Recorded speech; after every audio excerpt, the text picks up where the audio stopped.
Assalamualaikum warahmatullahi taala wabarakatuh kepada pensyarah kami Cik Azizan Had. Hari ini kami dari kumpulan 4 akan membentangkan tajuk pilihan kami berkenaan Divine Command Theory dalam konteks bunuh diri serta pandangan golongan yang menentang akan teori ini. Kumpulan kami yang terdiri daripada diri saya sendiri, Muhammad Sadam bin Abdul Rahman, dan rakan saya yang bernama Frankie Dominic, Muhammad Syahidan bin Ahmad dan Khairul Rizwan bin Roslan. Pertama sekali, saya akan menerangkan tentang maksud sebenar Divine Command Theory, iaitu kepercayaan akan kewujudan Tuhan. Definisi lain juga menyebut moral yang telah ditetapkan oleh Tuhan untuk menjadi seorang yang berakhlak. Dalam erti kata lain, moral yang baik adalah mengikut perintahnya, manakala yang bertentangan adalah tidak bermoral. Dalam pembentangan ini, kumpulan kami akan mengaitkan konsep Divine Command Theory dengan konsep membunuh diri yang juga merupakan perkara yang tidak bermoral. Pembentangan ini akan meliputi pandangan dari sudut agama Islam, Kristian dan falsafah Barat serta golongan yang menentang Divine Command Theory. Agama Islam menekankan umatnya untuk tunduk dan patuh akan perintah Allah Subhanahu Wa Taala serta mencegah umatnya dari melakukan perkara-perkara yang dilarang seperti membunuh diri kerana termaktub dalam dosa-dosa besar. Tabib bin Ad-Dahhak radhiyallahu anhu berkata, Rasulullah sallallahu alaihi wasallam bersabda, barang siapa membunuh dirinya dengan sesuatu di dunia, maka dia akan diazab dengan sesuatu yang digunakan itu di hari kiamat kelak. Ayat ini menerangkan akan Islam amat melarang umatnya untuk membunuh diri, ditambah lagi dengan ayat dari surah An-Nisa, dan janganlah kamu membunuh dirimu, sesungguhnya Allah adalah Maha Penyayang kepadamu. Dari sudut pandangan agama Kristian pula, pakar ilmuwan bagi agama Kristian yang bernama Saint Augustine menjelaskan bahawa versi Divine Command Theory adalah meletakkan etika sebagai mengejar kebaikan tertinggi yang memberikan kebahagiaan manusia. Beliau berpendapat bahawa untuk mencapai kebahagiaan ini, manusia mesti mencintai objek yang layak untuk dicintai manusia dengan cara yang betul. Ini memerlukan manusia untuk mengasihi Tuhan, yang kemudiannya akan membawa kepada kebahagiaan dan meningkatkan akhlak manusia. Beliau juga memberikan kutukan keras akan bunuh diri yang juga merupakan kutukan pertama dalam buku beliau yang berjudul Kota Tuhan. Assalamualaikum dan selamat pagi kepada Dr. Azizan dan rekan-rekan seperjuangan sekalian. Nama saya Khairul Rizwan bin Roslan. Hari ini saya akan bentangkan tentang tajuk kami, yaitu soalan 14B, isu membunuh diri, beserta dengan Divine Command Theory dan falsafawan yang terlibat. Okay. Untuk falsafawan yang pertama ialah saya memilih Socrates. Pandangan Socrates ialah orang yang mempunyai pengetahuan tentang baik pasti akan melakukan kebaikan juga. Orang yang berbuat jahat pula dilakukan atas sebab kurang pengetahuan yang mendalam mengenai ilmu etika. Ini seiring dengan Divine Command Theory, yaitu sebab yang menyebabkan penderitaan sedemikian adalah salah, kerana Tuhan memerintahkan kita untuk tidak melakukannya. Socrates secara terang-terangan menentang akan perlakuan membuat jahat dan menyifatkan perbuatan itu sebagai kurang beretika dan kurang berpengetahuan.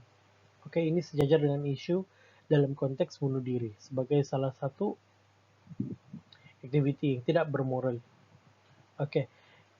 Falsafawan yang kedua ialah Arthur Schopenhauer.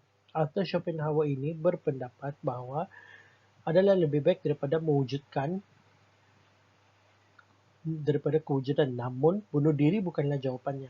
Seseorang tidak dapat menyelesaikan masalah kewujudan melalui bunuh diri. Ini seiring dengan Divine Command Theory, yaitu kebanyakan sistem pengasas atau bergelumang dalam kitaran apabila mereka berhadapan hakikat kewujudan kejahatan di dunia dan cuba mendamaikan kejahatan itu sama dengan Tuhan yang Maha Baik. Arthur Schopenhauer juga secara terang-terangan membahas dan menentang akan perbuatan jahat, seperti membunuh diri ini adalah sebagai jalan terakhir dan adalah salah. Beliau menitik beratkan tentang nilai etika seseorang yang menjadi penentu seseorang untuk bertindak sedemikian. Untuk falsafawan yang ketiga, saya memilih William of Ockham. William of Ockham ini terkenal dengan pendapatnya dan menurut Divine Command Theory, yaitu kebencian, kecurian, perzinaan dan seumpamanya mungkin melibatkan kejahatan mengikut perkara biasa undang-undang. sejauh mana ia dilakukan oleh seseorang yang diwajibkan oleh perintah Tuhan untuk melakukan perbuatan yang bertentangan. Oke, William of Ockham sini berhujah bahwa beliau tidak bersetuju dengan perbuatan jahat yang dilakukan dan perbuatan jahat ini adalah bertentangan dengan perintah Tuhan menurut Divine Command Theory. Sedangkan Divine Command Theory itu memerintahkan bahwa seluruh umat manusia perlu berbuat baik dan tidak boleh melakukan sebarang kejahatan. Oke, hal ini karena kurangnya ilmu pengetahuan dan mengambil jalan mudah untuk membunuh diri dan berharap agar dapat mengelakkan daripada berbuat masalah. Hal falsafawan yang keempat ialah William Lane Craig. Oke, pandangan tokoh William Lane Craig dan menurut Divine Command Theory ini, William Lane Craig berpendapat bahwa adalah kelebihan pandangan etika yang berlandaskan Tuhan mengenai teisme. Kita dipertanggungjawabkan atas tindakan kita oleh Tuhan. Mereka yang melakukan kejahatan akan dihukum dan mereka yang menjalani kehidupan teguh dari segi moral akan dihukum. Oke, di sini William Lane Craig berpendapat bahwa kejahatan ini akan dibalas. Begitu juga dengan sebaliknya. Oke, beliau mementingkan sikap moral yang tinggi dalam memastikan seseorang itu berada dalam keadaan waras dan tidak melakukan kejahatan. Di sini juga beliau menekankan tentang sikap morality yang banyak di situ dalam hujahnya mengenai Divine Command Theory itu sendiri. Oke, sekian daripada saya. Terima kasih. Salam sejahtera saya ucapkan kepada Tuan Azizan selaku pencara kepada kursus isu semasa dalam etika. Saya Frankie Dominic bernomor matrix YE 20110032. Pada kali ini saya akan membentangkan berkenaan dengan pandangan golongan yang menentang Divine Command Theory dan sejauh manakah saya bersetuju dengan penentangan tersebut. Golongan yang menentang Divine Command Theory terdapat dari para tokoh-tokoh ahli falsafah.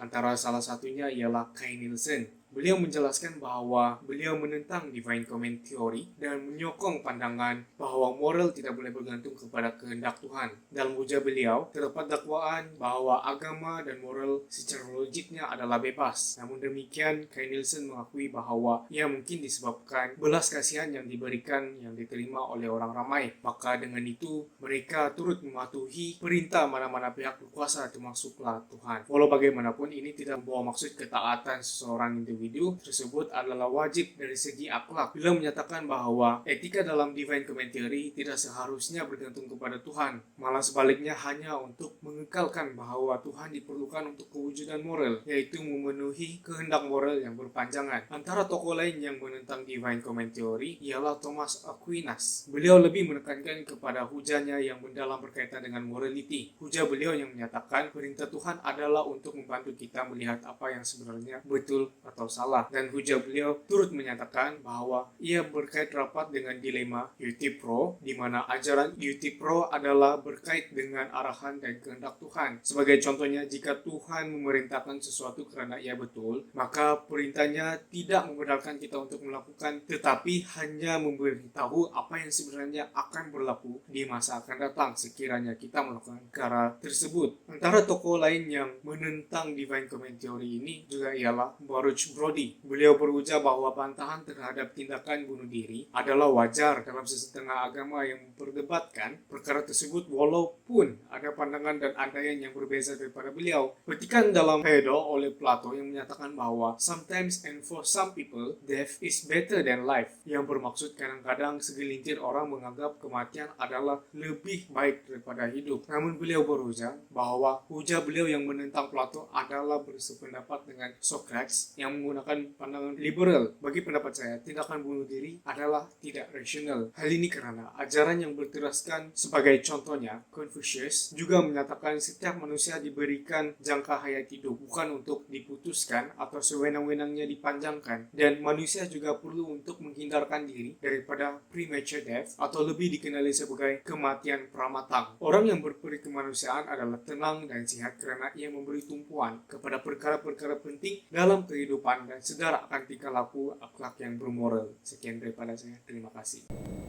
Assalamualaikum dan salam sejahtera. Hari ini saya akan membentangkan tentang tajuk bunuh diri berkaitan dengan divine comment theory, di mana saya akan membincangkan tentang pandangan golongan yang menentang teori ini serta sejauh manakah anda bersetuju dengannya. Sebelum itu, saya akan perkenalkan diri saya, Muhammad Salam bin Ahmad, nombor metrik YI 2011100001.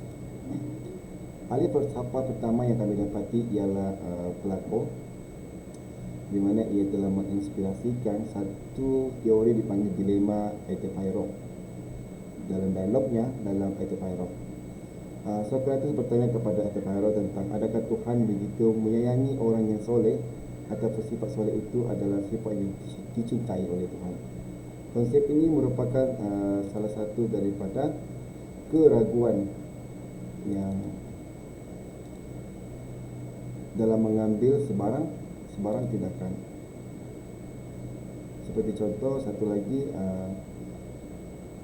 Socrates menyatakan bahawa pemahaman yang lain adalah adakah tindakan yang diperintahkan oleh Tuhan itu betul kerana Tuhan itu sentiasa betul, ataupun adakah suatu tindakan itu betul kerana ia merupakan perintah Tuhan. Falsafah kedua yang telah kami dapati ialah seorang yang bernama Wes Morrison. Beliau mengutarakan bahawa pemahaman yang menerangkan tentang kemungkinan perintah-perintah yang diberikan oleh Tuhan adalah mungkin tidak baik. Selain itu, beliau memperkenalkan satu formula dipanggil perintah X dengan mengandaikan bahawa ia adalah perintah daripada Tuhan. Beliau menyatakan mungkin tindakan-tindakan yang buruk mungkin berlaku di dunia ini dan ia merupakan perintah Tuhan dan menganggapnya sesuatu yang baik. Beliau memperkenalkan tiga aspek. Pertama, menolak kemungkinan perintah sedemikian dengan merayu kepada Tuhan. Kedua, mengelakkan implikasi bahawa kita harus mematuhi perintah tersebut dengan mengubah suai teori perintah Tuhan itu sendiri. Ketiga, menerima implikasi bahawa kita harus mematuhi perintah sedemikian dengan memohon kepada transendensi dan misteri ketuhanan. Ahli falsafah yang ketiga adalah Robert Adams. Beliau menukarkan konsep divine comment theory kepada divine will theory. Menurutnya, divine will theory ini merupakan kesalahan yang dilakukan oleh seseorang adalah bertentangan dengan kehendak Tuhan. Maksudnya mungkin Tuhan tidak perlu memberitahu bahawa kelakuan itu sama ada baik ataupun tidak. Manusia sendiri yang perlu menilai sendiri mengikut kehendak Tuhan itu sendiri.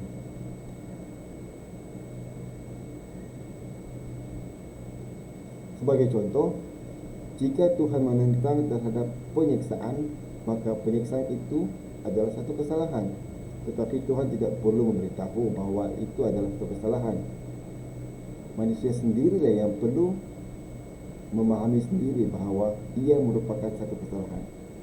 Ini adalah satu teori yang diperkenalkan oleh Adams yang telah mengubah suai divine comment theory itu sendiri. Kesimpulannya, dengan kelakuan bunuh diri sebenarnya adalah tidak baik. Kita akan bincangkan satu persatu berdasarkan kepada tiga ahli falsafah yang telah saya bincangkan tadi.